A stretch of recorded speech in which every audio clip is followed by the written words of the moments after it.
Hi friends, ಎಲ್ಲರೂ ಹೇಗಿದ್ದೀರಾ? ನಾನು ತುಂಬಾ ಚೆನ್ನಾಗಿದ್ದೀನಿ. ನೀವು ಚೆನ್ನಾಗಿದ್ದೀರಾ ಅಂತ ತಿಳ್ಕೊಂಡು ಇವತ್ತಿನ ವ್ಲಾಗ್ ಸ್ಟಾರ್ಟ್ ಮಾಡ್ತಾ ಇದ್ದೀನಿ. Welcome to Ashwini lifestyle vlogs.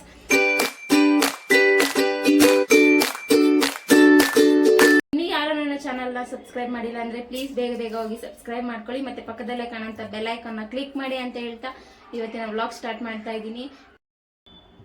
ನಮ್ಮ ಪಾಪು ಇವಾಗ ನಿದ್ದೆ ಮಾಡಿ ಎದ್ದಿದ್ದಾನೆ. ಎಲ್ಲ ಕಂದಮ್ಮ, ಇಲ್ಲಿ ಇಲ್ಲಿ ನೋಡಿ, ಇಲ್ಲಿ ಗುಂಡು ನೋಡಲಿ. ಯಾರದು ಕಾಣಿಸ್ತಾ ಇರೋದು ನಿಮ್ಗೆ?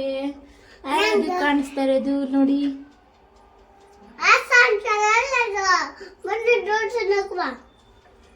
ನನ್ನ ದೊಡ್ಡ ಮಗ ನನ್ನ ಚಿಕ್ಕ ಮಗನಿಗೆ ಸೌತೆಕಾಯಿ ಕೊಟ್ಟಿದ್ದಾನೆ. ಅದನ್ನ ತಿನ್ನಕ್ಕೆ ಅಂತ ಟ್ರೈ ಮಾಡ್ತಾವನೆ. ಅಮ್ಮಮ್ಮಮ್ಮಮ್ಮಮ್ಮ. ನನ್ನ ಚಿಕ್ಕ ಪಾಪು ಅವಾಗ ತಾನೇ ಎದ್ದಿತ್ತು. ಅರ್ಧಂಬರ್ಧ ನಿದ್ದೆ ಆಗೋಯ್ತು. ಅಳ್ತಾ ಇದ್ದ. ಎತ್ಕೋ ಅಂತ ಅಳ್ತಾನೆ ಇದ್ದ ಒಂದೇ ಸಮ. ಅದಕ್ಕೆ ಎತ್ಕೊಂಡು ಈಚೆ ಬಂದೆ ಆಟ ಆಡ್ಸೋಣ ಅಂತ. ಒಂದು ಸ್ವಲ್ಪ ತಣ್ಣ ಗಾಳಿ ಬೇರೆ ಬೀಸ್ತಿತ್ತು. ಅಣ್ಣ ತಮ್ಮ ಇಬ್ಬರೂ ಆಟ ಆಡ್ತಾಯಿದ್ರು. ಒಂದು ಅರ್ಧ ಅವರ್ ಅವ್ರನ್ನ ಆಟ ಆಡಿಸ್ಬಿಟ್ಟು ಅಡುಗೆ ಮಾಡೋಣ ಅಂತ ಹೊಟ್ಟೆ. ನಮ್ಮ ಮನೆಯವರು ಏನು ಅಡುಗೆ ಮಾಡಬೇಡ, ಇವತ್ತು ಹೋಟ್ಲಿಂದನೇ ತರ್ತೀನಿ ಅಂತ ಹೇಳಿದ್ರು. ಅಪ್ಪ ಅರ್ಧ ಕೆಲಸ ಮುಗೀತು, ದೇವ್ರ ಮನೆ ಕ್ಲೀನ್ ಮಾಡ್ಕೊಳ್ಳೋಣ ಶಿವರಾತ್ರಿ ಹಬ್ಬಕ್ಕೆ ಅಂತ ಕ್ಲೀನ್ ಮಾಡೋಣ ಅಂತ ಹೋದೆ. ಆದರೆ ನನ್ನ ಚಿಕ್ಕ ಮಗ ಎಲ್ಲ ದೇವ್ರ ಫೋಟೋ ಎಲ್ಲ ಎಳೆಯೋದು, ಕುಂಕುಮ ಎಲ್ಲ ಚೆಲ್ಲೋದು ಹಂಗೆಲ್ಲ ಮಾಡ್ತಿದ್ದ. ದೇವ್ರ ಮನೆ ಕ್ಲೀನ್ ಮಾಡೋಕ್ಕೆ ಆಗಲಿಲ್ಲ. ಅದಾದಮೇಲೆ ಅವನು ಒಂದು ಸ್ವಲ್ಪ ಹೊತ್ತು ಮಲ್ಸೋಣ ಅಂತ ಹೋದೆ.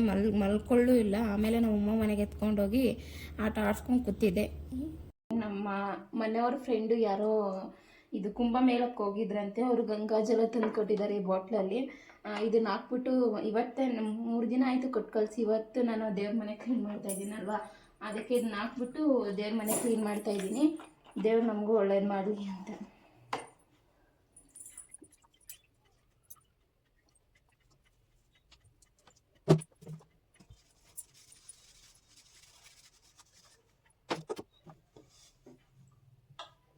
ನನ್ನ ಚಿಕ್ಕ ಮಗನೂ ಕೊಣಿಸ್ಕೊಂಡಿದ್ದೀನಿ. ಅವನು ಒಂದೊಂದೇ ಎಳೀತಾ ಇದ್ದಾನೆ. ಏನು ಮಾಡೋದು, ಅವ್ನು ಬಿಟ್ಬಿಟ್ಟು ಕೆಲಸನೂ ಮಾಡೋಕ್ಕಾಗಲ್ಲ, ಅವನು ಇಟ್ಕೊಂಡು ಕೆಲಸನೂ ಮಾಡೋಕ್ಕಾಗಲ್ಲ. ಒಟ್ಟಿನಲ್ಲಿ ಕೆಲಸ ಮಾಡೋಕ್ಕಾಗಲ್ಲ ಅಷ್ಟೇ. ನೋಡಿ, ಎಳ್ದ ಒಂದಾಗದೆ ಏನಿದ್ದು ನೋಡಿ ಹಿಂಗೆ. ಏನಿದ್ದು ಹಾಂ, ಅವ್ನ ರಿಯಾಕ್ಷನ್ ನೋಡ್ಬೇಕು ನೀವು. ಏನಿದು? ಕೈ ಏನಿದ್ದು? ಕೈ ನೋಡು.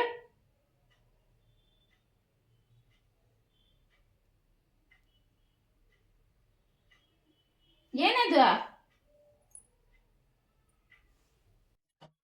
ದೇವ್ರ ಮನೇಲಿ ಕುಣಿಸ್ಕೊಂಡು ಕ್ಲೀನ್ ಮಾಡ್ಕೊಂಬಿಡೋಣ ಎಲ್ಲನೂ ಇಟ್ಕೊಂಡು ಅಂದ್ಕೊಂಡೆ.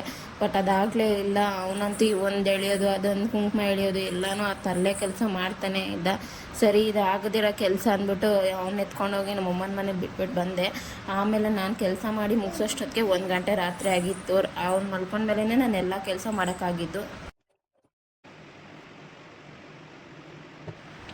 ನಾನಿಲ್ಲಿ ದೇವರಿಗೆ ಗಂಧ ಇಡ್ತಾಯಿದ್ದೀನಿ. ಗಂಧ ಮತ್ತು ಕುಂಕುಮ. ಇಲ್ಲಿ ನಾನು ಯಾವುದೇ ಅರ್ಶಿನ ಬಳಸಲಿಲ್ಲ.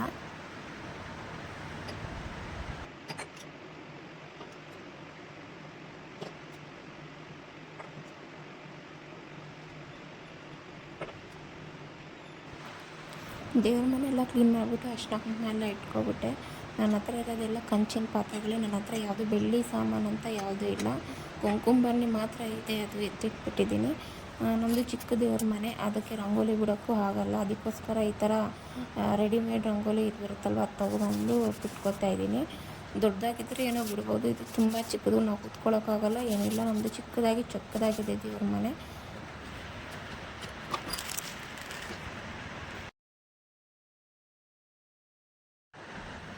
ಅದಾದಮೇಲೆ ಹೊಸಲೆಲ್ಲ ಅರ್ಶಿನ ಕುಂಕುಮ ಇಟ್ಕೊಂಡು ರಂಗೋಲಿ ಬಿಟ್ಕೊಂಡೆ. ಈಚೆಗಡೆ ಇರಬೇಕಾದ್ರೆ ಟೈಮ್ ಬಂದ್ಬಿಟ್ಟು 12 ಗಂಟೆ ಆಗೋಗ್ಬಿಟ್ಟಿತ್ತು. ಒಂದು ಸ್ವಲ್ಪ ಭಯ ಆಗ್ತಾಯಿತ್ತು. ಆದರೂ ಏನು ಮಾಡೋದು, ಸ್ವಲ್ಪ ಧೈರ್ಯ ಮಾಡಿಕೊಂಡು ಈಚೆ ಅರ್ಶಿನ ಕುಂಕುಮ ಎಲ್ಲ ಇಟ್ಕೊಂಡೆ. ಹೊರಗಡೆ ಸಿಕ್ಕಾಪಟ್ಟೆ ಗಾಳಿ ಬೇರೆ ಇತ್ತು. 12:30 ರಾತ್ರಿ ಟೈಮು. ಆವಾಗ ನಾನು ಹೊಸಲಿಗೆ ಅರ್ಶಿನ ಕುಂಕುಮ ಇಡ್ತಾ ಇರಬೇಕಾದ್ರೆ ಸ್ವಲ್ಪ ಭಯ ಇತ್ತು. ಏನು ಮಾಡೋಕ್ಕಾಗಲ್ಲ, ಬೆಳಗ್ಗೆ ಎದ್ದು ಕೆಲಸ ಮಾಡೋಕ್ಕಾಗಲ್ಲ ಅಂದ್ಬಿಟ್ಟು ಇವಾಗಲೇ ಮಾಡ್ಕೊತಾ ಇದ್ದೀನಿ. ನಾನೊಂದು ರಂಗೋಲಿ ಇಡ್ತಾಯಿದ್ರೆ ಗಾಳಿಗೆ ಅದೆಲ್ಲೆಲ್ಲೋ ತೂರ್ಕೊಂಡು ಹೋಗೋದು, ಹಂಗಾಗ್ಬಿಟ್ಟಿತ್ತು ಪರಿಸ್ಥಿತಿ. ಸೊ ಫೈನಲಿ ಒಂದು ಚಿಕ್ಕ ರಂಗೋಲಿನೇ ಬಿಟ್ಕೊಂಡೆ. ಸಿಕ್ಕಾಪಟ್ಟೆ ಗಾಳಿ ಇತ್ತು, ಅದಕ್ಕೋಸ್ಕರ ರಂಗೋಲಿ ಹೇಗಿದೆ ಅಂತ ಕಮೆಂಟ್ ಮಾಡಿ.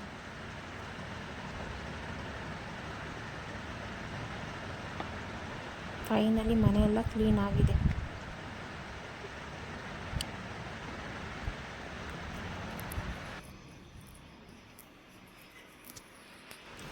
ಸೊ ಇದು ನೆಕ್ಸ್ಟ್ ಡೇ ವ್ಲಾಗ್, ಅಂದರೆ ಶಿವರಾತ್ರಿ ಹಬ್ಬದ ವ್ಲಾಗು. ಪೂಜೆಯಿಂದ ಸ್ಟಾರ್ಟ್ ಆಯಿತು. ಶಿವರಾತ್ರಿ ಅಂತಂದರೆ ಎಲ್ಲರಿಗೂ ಗೊತ್ತಿರೋದು ಉಪವಾಸ ಮಾಡಿ ಮತ್ತು ಜಾಗರಣೆ ಮಾಡಿ ಪೂಜೆ ಮಾಡಿದ್ರೆ ಅದೇ ಶಿವರಾತ್ರಿ ಅಂತ ಅಂದ್ಕೊಂಡಿರ್ತಾರೆ. ನನಗೇನು ಗೊತ್ತು, ನಾನು ಅದನ್ನು ನಿಮ್ಮ ಹತ್ರ ತಿಳಿಸ್ಕೊಡ್ತೀನಿ. ಅವತ್ತಿನ ದಿನ ಬಿಲ್ಪತ್ರೆ ಅನ್ನೋ ಒಂದು ಎಲೆ ಇಟ್ಟು ಶಿವನಿಗೆ ಪೂಜೆ ಮಾಡಿದ್ರೆ ನಾವೇನು ಅಂದ್ಕೊಂಡಿರ್ತೀವಿ ಅದು ಆದಷ್ಟು ಬೇಗ ನೆರವೇರುತ್ತೆ. ಶಿವ ಪಾರ್ವತಿನ ಮದುವೆ ಆಗಿದ್ದ ದಿನವೇ ಶಿವರಾತ್ರಿ ಅಂತಲೂ ಹೇಳ್ತಾರೆ.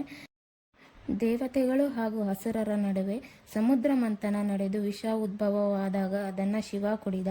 ವಿಷ ಗಂಟಲಿನೊಳಗೆ ಇಳಿಯದಂತೆ ಪಾರ್ವತಿ ಇಡೀ ರಾತ್ರಿ ತಡೆದಳು ಎನ್ನುತ್ತದೆ ಶಿವಪುರಾಣದ ಇನ್ನೊಂದು ಮಹಿಮೆ.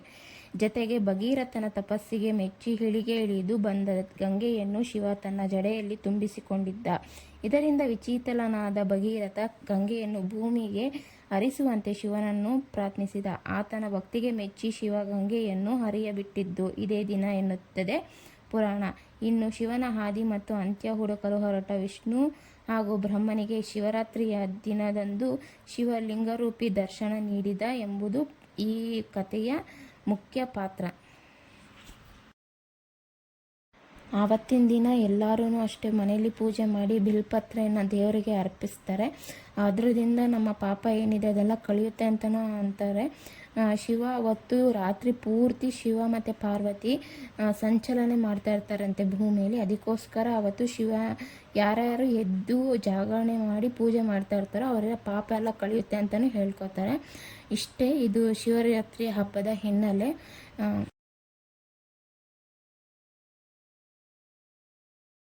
ನಾನು ಮನೆಯಲ್ಲಿ ಪೂಜೆ ಎಲ್ಲ ಮುಗಿಸಿ ರಾಯರ ಪೂಜೆ ಎಲ್ಲ ಮುಗಿಸಿ ದೇವ್ರನ್ನ ಬೇಡ್ಕೊಂಡಿದ್ದೆಲ್ಲ ಆಯಿತು. ಇದಾದಮೇಲೆ ದೇವಸ್ಥಾನಕ್ಕೆ ಹೋಗೋಣ ಅಂತ ರೆಡಿ ಆದೆ. ನನ್ನ ಮಕ್ಕಳು ಅಷ್ಟೊತ್ತಿಗೆ ಎದ್ದಿದ್ರು. 10 ಗಂಟೆ ಆಗಿತ್ತು. ಅಷ್ಟೊತ್ತಿಗೆ ಎಲ್ಲರೂ ಎದ್ದು ಸ್ನಾನ ಎಲ್ಲ ಮಾಡಿಕೊಂಡು ದೇವಸ್ಥಾನಕ್ಕೆ ಹೋಗೋಣ ಅಂತ ಹೊರಟಿದ್ದೀವಿ. ಸೊ ಫೈನಲಿ ನಮ್ಮನೆ ಪೂಜೆ ಹೀಗಾಗಿದೆ.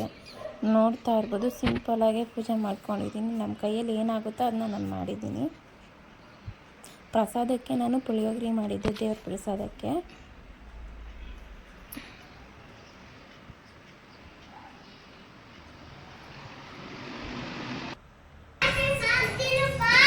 ಬರ್ತಾ ಇದ್ದೀನಿ ನಡಿ.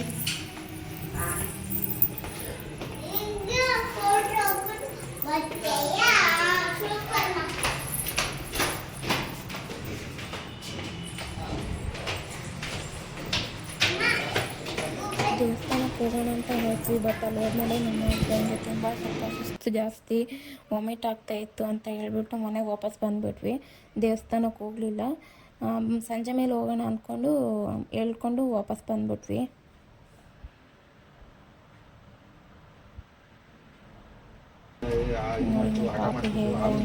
ಇದು ನಮ್ಮ ಅಂಗಡಿ. ಅಲ್ಲಿಂದ ಮನೆಗೆ ಬಂದಮೇಲೆ ಸಂಜೆ ಅಡುಗೆಗೆ ನಾನು ಪಲಾವ್ ಮಾಡ್ಕೊಂಡಿದ್ದೆ. ಪಲಾವ್ ನಾನೇನೇನು ಹಾಕ್ತಿದ್ದೀನಿ ಅಂತಂದರೆ ಎಣ್ಣೆ ಮತ್ತು ಪಲಾವ್ ಐಟಮು, ಕಸೂರಿ ಮೇಥಿ, ಪಲಾವ್ ಎಲೆ, ಚಕ್ಕೆ, ಲವಂಗ, ಏಲಕ್ಕಿ, ಆಮೇಲೆ ಮರಾಠಿ ಮೊಗ್ಗು, ಅದು ಏನೇನೋ ಬರುತ್ತಲ್ವ ಅವೆಲ್ಲನೂ ಹಾಕ್ಕೋಬೋದು ನೀವು. ಅದಾದಮೇಲೆ ಒಂದು ಸ್ವಲ್ಪ ಕರಿಬೇವು ಹಾಕ್ಕೊಂಡಿದ್ದೀನಿ. ಆಮೇಲೆ ಈರುಳ್ಳಿ. ಇಲ್ಲಿ ನಾನು ಮೆಣಸಿನ್ಕಾಯಿನ ಸ್ಕಿಪ್ ಮಾಡಿದ್ದೀನಿ, ನೀವು ಬೇಕಾದರೆ ಹಾಕೋಬೋದು. ನನ್ನ ಹಸ್ಬೆಂಡ್ಗೆ ವಾಮಿಟ್ ಆಗ್ತಿತ್ತು ಅಂತ ನಾನು ಹಾಕ್ಕೊಂಡಿಲ್ಲ. ಚೆನ್ನಾಗಿ ಫ್ರೈ ಮಾಡ್ಕೊಂಡಾದಮೇಲೆ ಒಂದು ಟೊಮೊಟೊ, ದೊಡ್ಡದೇ ಟೊಮೊಟೊ ತೊಗೊಂಡಿದ್ದೀನಿ. ಒಂದು ಸ್ವಲ್ಪ ಮೊಸರನ್ನು ಆ್ಯಡ್ ಮಾಡ್ತೀನಿ ಅಂದ್ಬಿಟ್ಟು ಒಂದು ಟೊಮೊಟೊ ಮಾತ್ರ ನಾನು ತೊಗೊಂಡಿರೋದು. ಅದಾದಮೇಲೆ ತರಕಾರಿ ಪಲಾವ್ಗೆ ತುಂಬ ಜಾಸ್ತಿನೇ ಇರಬೇಕು, ಚೆನ್ನಾಗಿರುತ್ತೆ. ತರಕಾರಿ ಜಾಸ್ತಿ ಹಾಕಿದಷ್ಟು ಪಲಾವ್ ಚೆನ್ನಾಗಾಗುತ್ತೆ. ನಾನಿಲ್ಲಿ ಬಟಾಣಿ, ಕ್ಯಾಪ್ಸಿಕಮ್, ಆಲೂಗಡ್ಡೆ, ಕ್ಯಾರೆಟು, ಬೀನ್ಸು ಎಲ್ಲ ಥರ ತರಕಾರಿನ ತೊಗೊಂಡಿದ್ದೀನಿ. ಅದಾದಮೇಲೆ ನಾನು ರುಬ್ಬಿಟ್ಕೊಂಡಿರೋಂಥ ಮಿಶ್ರಣ ಹಾಕ್ಕೊತಾ ಇದ್ದೀನಿ. ಅದಕ್ಕೇನೇನು ಹಾಕಿದ್ದೀನಿ ಅಂದರೆ ಕೊತ್ತಂಬರಿ, ಪುದೀನ, ಒಂದೇ ಒಂದು ಮೆಣಸಿನ್ಕಾಯಿ ಹಾಕಿದ್ದೀನಿ, ಶುಂಠಿ, ಬೆಳ್ಳುಳ್ಳಿ ಹಾಕ್ಕೊಂಡಿದ್ದೀನಿ. ಇಷ್ಟು ಹಾಕ್ಕೊಂಡು ರುಬ್ಕೊಂಡಿದ್ದೀನಿ. ಇದೆಲ್ಲನೂ ಹಸಿ ವಾಸನೆ ಹೋಗಿ ಎಣ್ಣೆಯಲ್ಲಿ ಫ್ರೈ ಆಗೋ ಗಂಟನೂ ಚೆನ್ನಾಗಿ ಹುರ್ಕೋಬೇಕು. ಅದು ಎಣ್ಣೆ ತೇಲಿ ಬರಬೇಕು. ಅದಾದಮೇಲೆ ಒಂದು ಸ್ವಲ್ಪ ಉಪ್ಪು ನಾನು ಫಸ್ಟೇ ಹಾಕ್ಕೊಂಡಿದ್ದೆ. ನೀವು ನೋಡಿಕೊಂಡು ನಿಮ್ಗೆ ಎಷ್ಟು ಬೇಕೋ ಅಳತೆಗೆ ಉಪ್ಪು ಹಾಕ್ಕೊಳ್ಳಿ. ಅದಾದಮೇಲೆ ಮೊಸರು ಹಾಕ್ಕೊತಾ ಇದ್ದೀನಿ. ಆಮೇಲೆ ಗರಂ ಮಸಾಲ, ಆಮೇಲೆ ಬಿರಿಯಾನಿ ಮಸಾಲ ಒಂದು ಸ್ವಲ್ಪ ಹಾಕ್ಕೊತಾ ಇದ್ದೀನಿ, 1 ಸ್ಪೂನಷ್ಟು. ಇಷ್ಟೇ. ಆಮೇಲೆ 1.5 ಲೋಟ ಅಕ್ಕಿ ಹಾಕ್ಕೊಂಡಿದ್ದೀನಿ. 1.5 ಲೋಟ ಅಕ್ಕಿಗೆ 3 ಲೋಟ ನೀರು ತಗೊಳ್ಳಿ. ಒಂದು ಲೋಟ ಅಕ್ಕಿ ತೊಗೊಂಡ್ರೆ 2 ಲೋಟ ನೀರು ತೊಗೋಬೇಕು. ಇಷ್ಟೇ ಪಲಾವ್ ರೆಸಿಪಿ. ಹೇಗಿತ್ತು ಅಂತ ಟ್ರೈ ಮಾಡಿ ನನಗೂ ತಿಳಿಸಿ.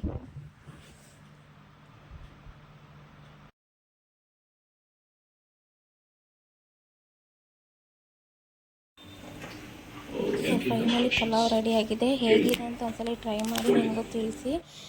ಮನೇಲಿ ನನ್ನ ಹಸ್ಬೆಂಡ್ ಇದ್ಬಿಟ್ರೆ ಅಂತೂ ನನ್ನ ಮಕ್ಕಳಿಗೆ ಏನೋ ಒಂಥರ ಖುಷಿ, ಆಟ ಆಡ್ಕೊಂಡು ಎದ್ಬಿಡ್ತಾರೆ. ಇದು ಪಲಾವ್ ಜೊತೆಗೆ ನಾನು ಸಬ್ಸಿಗೆ ಸೊಪ್ಪಿನ ಬೋಂಡನೂ ಮಾಡ್ಕೊಂಡಿದ್ದೆ. ಅದು ನನ್ನ ಹಸ್ಬೆಂಡೇ ಮಾಡಿದ್ರು, ನಾನೇನು ಮಾಡೋಕ್ಕೆ ಹೋಗಲಿಲ್ಲ. ಅಪ್ಪ ಮಕ್ಕಳು ಆಟ ನೋಡಿ ಹಿಂಗೆ ಆಡ್ತಿದ್ದಾರೆ.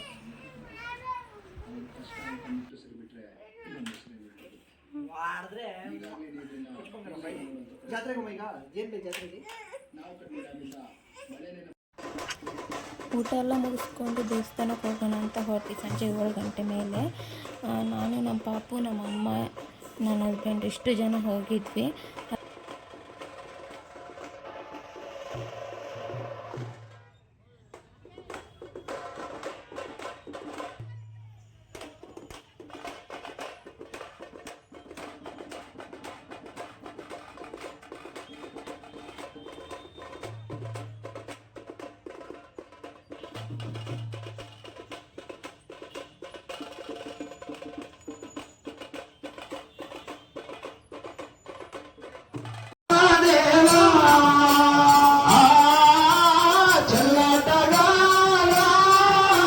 ಮುಂದೆ ಮಾಡಬೇಕಾದ್ರೆ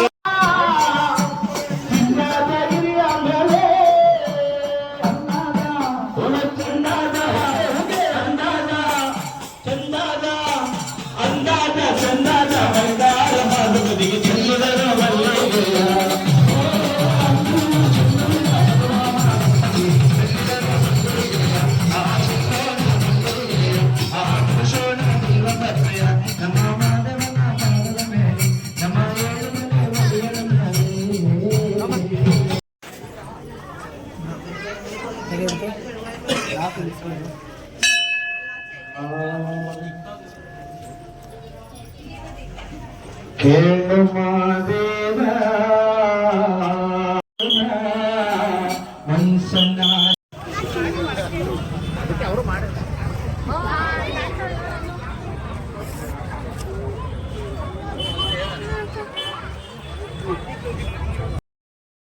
ಇವತ್ತಿನ ಬ್ಲಾಗ್ ಇಷ್ಟೇ. ಶಿವರಾತ್ರಿ ಹಬ್ಬದ ಬ್ಲಾಗ್ ಇಷ್ಟ ಆದರೆ ಗೊತ್ತಲ್ಲ, ಪ್ಲೀಸ್ ನನ್ನ ಚಾನಲ್ನ ಲೈಕ್ ಮಾಡಿ, ಶೇರ್ ಮಾಡಿ, ಕಮೆಂಟ್ ಮಾಡಿ ಮತ್ತು ಸಬ್ಸ್ಕ್ರೈಬ್ ಮಾಡಿ ಅಂತ ಹೇಳ್ತಾ ಟೇಕ್ ಕೇರ್. ಬಾಯ್ ಬಾಯ್.